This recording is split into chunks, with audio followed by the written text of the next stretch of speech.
Hey guys, this special episode of Pulp Secret at Comic-Con is brought to you by Death Race, starring Jason Statham. Check it out in theaters August 22nd. All right, Pete here for Pulp Secret Newsarama. I am here with the greatest American hero. Man, this is an absolute honor and a pleasure. We just came out of the panel where you announced the comic book and also the animated short. We cannot wait. What do you have to say to all your fans? I mean, I dressed up and jumped off my roof I don't know how many times. It was such an amazing show, such a great time. I mean, the human aspect of your character was just so great and easy to relate to. Talk a little bit about working on the show and what a time it was.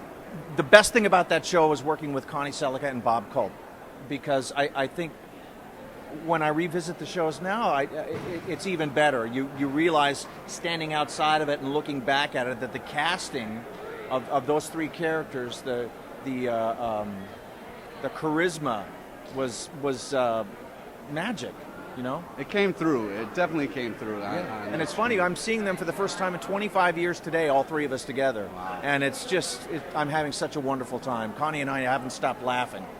Well, that's great. That's great. Let's shift gears, talk a little bit about the comic. Okay. We're all very excited. Catastrophic Comics, you put your own seal of approval on that. That is awesome. That is a lot to say about that. Why don't you talk a little bit about that? Well, you know, it's not just Catastrophic doing this. We're doing it in conjunction with Arcana. Okay. Because Greatest American Hero is just too big for one company to do. That's a good point. That's a good point. We need two companies. Good. So, anyway, but we talked about what we wanted, the how it unfolds, and Stephen has asked us to. He said his only concern was that we retell how Ralph gets the suit. So we're doing the first two books, I think, tells the first 2-hour pilot of how Ralph gets the suit, how Bill Maxwell and Ralph Hinckley meet, how Pam gets introduced to the two of us, and then we kind of take the stories into a little bit of a new direction. Oh, that's exciting. Yeah, but we retain the integrity and the fun of the original show. I think that the audiences and the fan base is going to be really tickled. Yeah, I'm excited. There was a lot of talk from the panel about possible new villains, taking the character to new places. That's got to be exciting for you to see. Well, you know, it's really neat. One of the liberties that we did take, changing the media from a television media to a comic book, was that we did take some liberties and make the bad guys that were Gabriel's army in the first 2-hour pilot. We've made them the Lex Luthor of the Greatest American Hero. So we'll see some of those guys come back again and again and again. You got everybody, and they're gonna do the voices. Can you tease a little bit about the animated series and what you get to do with that? Well, I was excited because I didn't know if they would want to be involved, but I approached Connie Sellecca and Bob Culp, you know, the original cast, and I said, would you guys want to come and help the launch of the comic book and then participate in the animated series? And they said, sure. That's awesome. So they're going to be doing the voices, and how fun is that? Yeah, it says a lot about the show and the people behind it, who they all want to get involved, they want to back it. I mean, it seemed like everybody had such a good time. Why not keep it rolling? Yeah.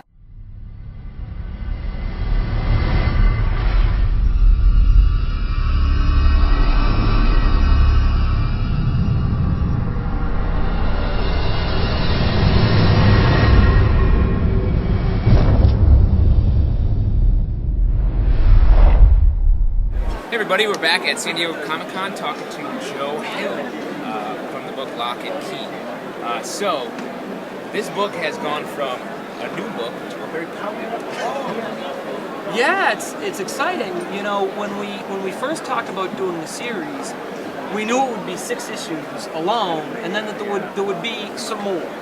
And I had planned for the possibility that it would bomb and everyone would hate it, and then I had like an escape hatch, like a 6-issue escape hatch that I could do, but it wasn't all that good. So I'm glad that the series, that people seem to like it, and you know, and that we're going to have room to explore the characters and explore that house and that world.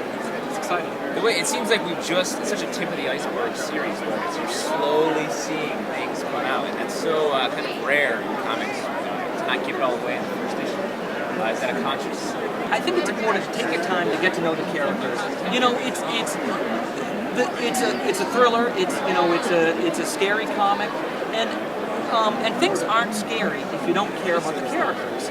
You know, so you need to find out. I wanted us to explore who Tyler and Kinsey and Bodhi are.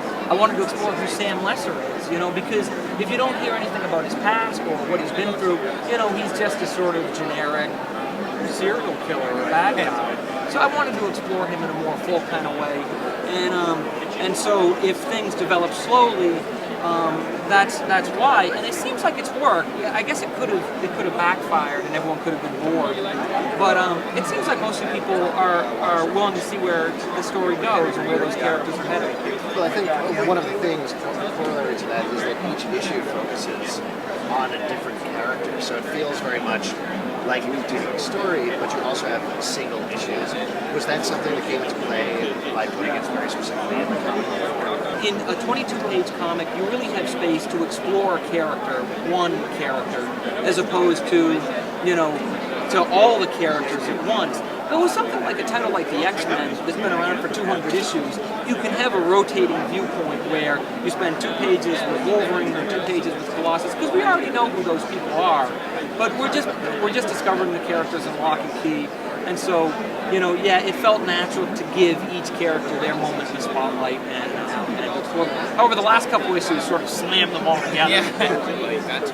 Are you talking about the house almost like a character? Yeah, the house is the main character. Indeed. Yeah, I think so. The other thing is the story is really about how young people shape their identities. You know, because you know you go through a period from between the time when you're 10 to about the time when you're 20, when you try on a lot of different faces. And I see the Doors as a way to partially explore that, hopefully in a scary, exciting way.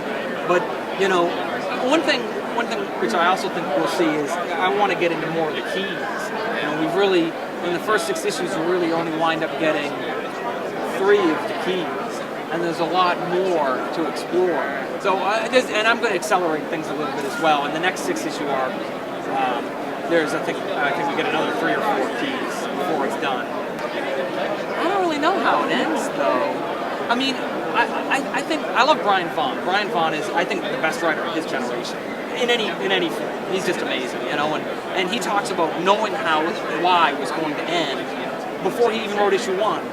And that's just, you know, for me, I never know how things are going to come out until I get to it, and I alternate between terror and hope that it will all work out, you know. But you know, I also want to give the characters the freedom to, you know, to go wherever they feel like they need to go and explore what they need to explore, you know. So we'll see. So I'm just interested to see how it all comes out. How long has this been kicking around in your head? Have you had this going forever, or is it just happened all at once? Well, there's a few things there.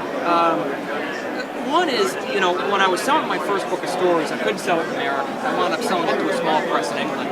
And right around the same time, I had my other big breakthrough, which is I sold a script to Marvel, 11-page Spider-Man comic.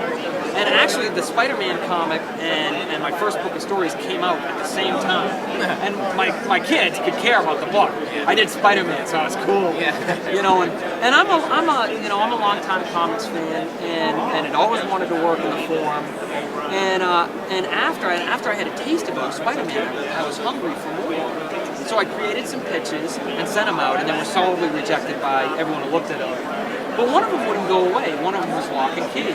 I couldn't stop thinking about it. Every few months I'd have another idea, and I'd scribble it in my little notebook, or, you know, and it just kept circulating. And I always saw it as a comic book, and I knew Bodhi. I really liked that character of Bodhi and wanted to explore him, you know. And then IDW came to me, and they talked to see about adapting a few of my short stories as comics. And as soon as they came to me, I said, no, wait a minute, I got something else for you. You know, so I've got Locke Key, and I'm finishing a new novel, and mostly that's what I'm focused on. If everything works out, I am going to do a project for Vertigo, which I'm pretty excited about, you know, but that's a little ways down the road. A couple of years. hopefully not that one. You know, I was hoping to start scripting towards the end of the year. That's exciting. Well, if it's up to us, you totally can go ahead. Ah, thanks. Mission granted. Terrific. You're familiar with the death race. The drivers are convicts and the rules are simple. It's kill or be killed. I can see the appeal. Win and get your freedom. Let's play a little offense. You're out in front. Who are you going to shoot at? Hold tight. I love this game. You can burn me, you can shoot me, but you can't kill me! Rated R starts August 22nd. All right, we're here at the Comic-Con. I am Pete, and I'm with the amazing artist for Locke Key, Gabriel Rodriguez. So, talk a little bit how you just got here. Are you excited to be here? This has got to be great, huh? Well, I'm really excited to be here. This is my first time in the Comic-Con, and just arrived here yesterday with a little troubles for the long trip from Chile to be here. But Wow. I'm really glad to be here. I'm really glad that people seems to be liking Locke and Key a lot. And, Liking it. They're loving it. It is an amazing comic. That's great news, and now this is a great experience for me. And I'm going to meet in person Joe Hill for the first time tomorrow. So, Oh, wow. it's quite an experience for me, and I'm really glad to be here to share this with all of you. Great, man. Now talk a little bit about the creative process of you guys coming together on this book. Who approached who? How do you guys do it? How does it work? Well, I was working with IDW in several projects before Locke and Key, and when they get in touch with Joe Hill, he asked to work with me because he saw what I did for The Greatest Secret Show of Clive Barker. And then he started to get in touch with me through Chris Ryall at first, and then directly, and we started the process in which he sent me a pitch of the story. And then we start developing the characters based on his descriptions of their personalities mostly. And then I start bringing them into flesh. And for me, it has been something like a dream project because I have absolutely freedom to do whatever I want with the visual aspects. And he keeps sending me these wonderful scripts to start working with. So it has been a really natural and fluid relation so far. And I think what we are going to do for the next season of Locke and Key that starts this November, I guess, it's going to be better. So wow, you're saying it's going to be better? That's amazing because the first run has just been spectacular. It's great to hear that it's so free because I mean, not only is the writing amazing, but you guys really mesh well together in this comic. It's, you know, two worlds coming together. Really well done. I bet that it's on both sides. You have to be happy with not only the writing but the art. Well, he kept commenting me a lot that he felt completely in touch with the design I did for the characters and places that.